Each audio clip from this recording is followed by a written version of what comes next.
بعد الصلاة والسلام على رسول الله. بسم الله الرحمن الرحيم. السلام عليكم، مرحبا بكم معايا في قناتي من جديد. إن شاء الله تكونوا بأحسن الأحوال أنتم ما تشاهدوا في هذا الفيديو. رجعت لكم اليوم وجبت لكم واحد الوصفة راح تندموا إلى ما جربتوش. هذه الوصفة تاع كبدة نتاع الدجاج راح نحضرها بواحد الطريقة تجي بنينة بنينة بزاف، وخاصة في هذا البرد تجي غير تاع تغمس هذه الكبدة راح تجي هايلة. هنايا في مقلة هكا تكون غامقة. قطعت حبة نتاع بصل، درت شوية نتاع الزيت، قطعت حبة نتاع بصل مربعات ولا مكعبات هكذا صغار، وراح نقلي هذاك البصل تاعنا مليح تيذبل لنا كامل في هذاك الزيت كيما راكم تشاهدوا معايا في الفيديو. تبعوا الخطوات فقط. وصفة سهلة سريعة تحضريها في دقائق وتجي بنينة بزاف بزاف بزاف، وتفرحي بها العائلة تاعك وتتوالى مع هذا فصل الشتاء. إذا هنايا وزدت 3 سنات نتاع الثوم اللي قطعتهم قطع صغار وضفتهم للبصل نتاعي.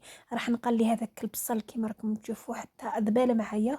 وضفت هنايا قرن نتاع فلفلة حارة، نتوما تبغوا تضيفوها، تبغوا ديروا كامل حلوة، وثلاثة نتاع قرونة نتاع فلفلة حلوة ولا زوج. قطعتهم هكذا بعد ما غسلتهم، قطعتهم قطع صغار كيما راكم تشوفوا، ضفتهم على البصل نتاعي. وهنايا حذف لي المقطع، ضفت الكبده نتاع الدجاج اللي كنت قطعتها قطع صغار كيما هكذا على ديك البصل مع ديك الفلفله كي تقلاو لي. هنا ضفت الزنجبيل، راح نضيف فلفل احمر حلو، وراح نضيف كركم، وراح نضيف الفلفل الاسود، ومن بعد راح نضيف الملح.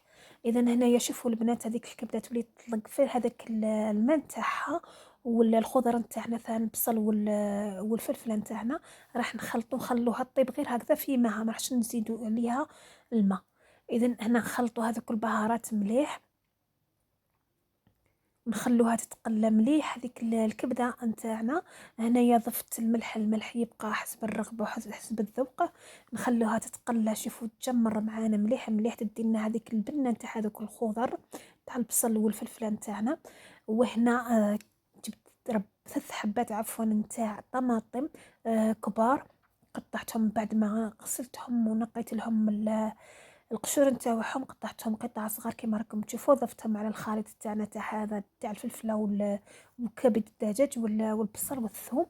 وراح نخليهم هكذا. شوفوا البنات، خلي ديك الطماطم تتقلى مع هذوك المكونات وتطلق هذاك الماء تاعها ولا داك لاصوص نتاعها اللي راح يزيد بنه لهذه الوصفه تاعنا، وراح يزيدها ما نحكي لكمش على هذا البنه نتاع هذا الكبد، غير جربوها بهذه الطريقه. اذا هنايا غطيته وخليته يتجمر معنا الطبقه نتاعنا تاع اليوم ولا الوصفه تاعنا تاع اليوم. شوفوا البنات تشهي، وخاصه هذوك الالوان تاع ذوك الخضر روعه روعه روعه كما راكم تلاحظوا في الفيديو. الجمال تاع الالوان هايل.